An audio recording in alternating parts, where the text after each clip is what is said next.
देवघर के बाबा मंदिर में विधि विधान से संपन्न हुई पंचशूल की पूजा, कलश पर लगाया गया पंचशूल, शुरू हुआ गठबंधन। महाशिवरात्रि के एक दिन पूर्व यानी फाल्गुन मास कृष्ण पक्ष त्रयोदशी तिथि के अवसर पर सोमवार के दिन देवघर स्थित बाबा वैद्यनाथ, माता पार्वती सहित अन्य मंदिरों के शिखर से उतारे गए सभी पंचशूलों की विशेष सामूहिक पूजा की गई। तीर्थ पुरोहितों की उपस्थिति में विधि विधान से पंचशूल पूजा संपन्न हुई। इस पूजा में बड़ी संख्या में श्रद्धालु शामिल हुए। परंपरा के अनुसार पंचशूल की पूजा के बाद सबसे पहले बाबा वैद्यनाथ और माता पार्वती मंदिर के शिखर पर पंचशूलों को वापस लगाया गया। इस विशेष पूजा के बाद बाबा और पार्वती मंदिरों के बीच प्रथम गठबंधन भी कराया जाता है। इसी क्रम में अन्य सभी मंदिरों के शिखरों से उतारे गए पंचशूलों को फिर से लगाया जाता है।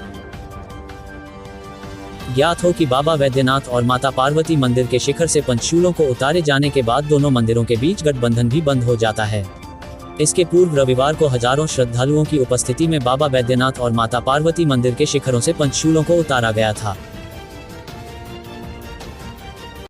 पंचशूलों को उतारे जाने के बाद दोनों का गठबंधन कर प्रशासनिक भवन में सुरक्षित रख दिया गया था।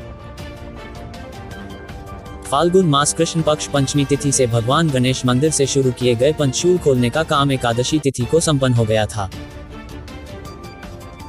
देवघर के तीर्थ पुरोहितों ने बताया कि बाबा मंदिर प्रांगण अवस्थित सभी 22 मंदिरों के शिखरों से पंचशूल परंपरानुसार उतार लिए गए थे, जिन्हें सामूहिक पूजा के बाद पुनर्स्थापित किया जाता है।